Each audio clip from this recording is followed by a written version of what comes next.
This week we had the opportunity to get out for 2 or 3 days and camp, and so we chose Tote Suck since it is close, and they had 3 sites available for this week, and one of them happened to be A14, which is right next to our favorite site, A13. But A14 is really a nice site, and as you can see, it's a wide open view of the river.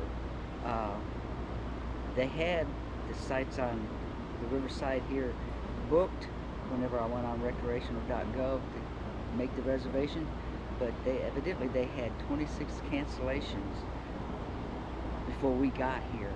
So other sites were open, just weren't aware of them. But we've enjoyed this one here. I wanted to take some video and reiterate some of the things that we had pointed out when we did a video on this park back in the early spring, even before the leaves got out, before the campground was even getting people in it. And this section happened to be closed at that time. But just capture some of the video on the leveling issues that I had pointed out. They're doable. Here we are. That one's up about 4 inches on one side. He's not a tall camper, he's a lower camper. And he's about 4 inches on this side. Work to get it all level. So I just want to kind of walk through this section here when we did the last review through, talking about how steep these guys were.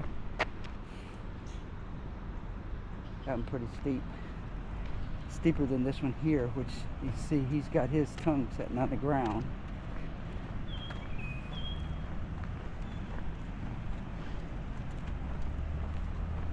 The rest of the steep one's really empty. Oh, these are awesome sites right here as far as being level and everything. Brand new. It's a leg roll. He's got blocks under there to get the back end up. Got the wheels off the ground. Got to do what you got to do. I mean, they're steep. You can get in. You can get it level. Just takes some work. So, see how this guy's got his leveled up. Well, he's got his wheels. Jacks. He's got jacks all up. He's got his wheels up off the ground. Probably about 6 inches. Summer view of section A. It's shady for the most part. Our camper happens to be in a spot that would catch a lot of sun just because of lack of trees, I guess, in a certain spot. You get sun in the morning up through till about 11. Then it gets shady, then in the evening we get some more sun, but it's not too bad.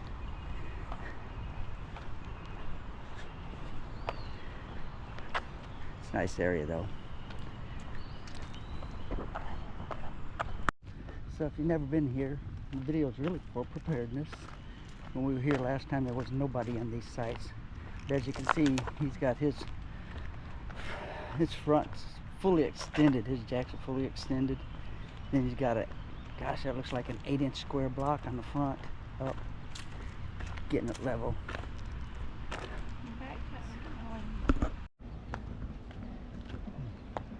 Gonna climb the mountain.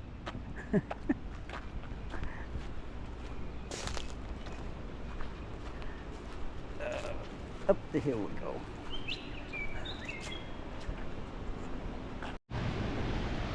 We got a pretty high flow of water this week. A lot of rain up in Oklahoma in that direction, flowing down this way. So it's up. Those rock dikes that's normally out of the water, and you have little inland lakes there, they're getting underwater, all under.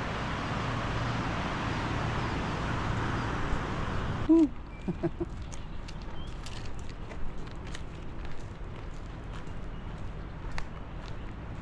Ah, yeah, they're fishing right off the stairs.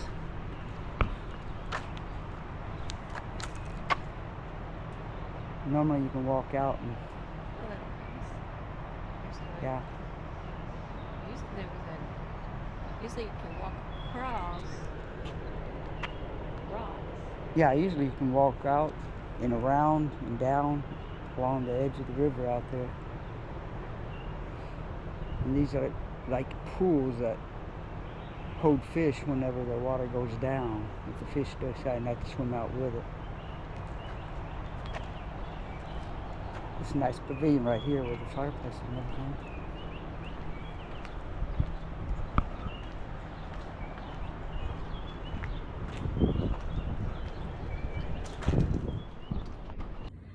What a beautiful, beautiful, secluded spot to have a reunion. The only thing is the river is very close, so you definitely have to watch your children.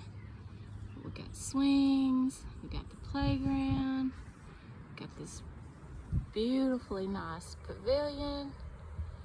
Like I say, it's not too far from the river and surrounded pretty much by a bunch of trees and woods, but it's awesome looking.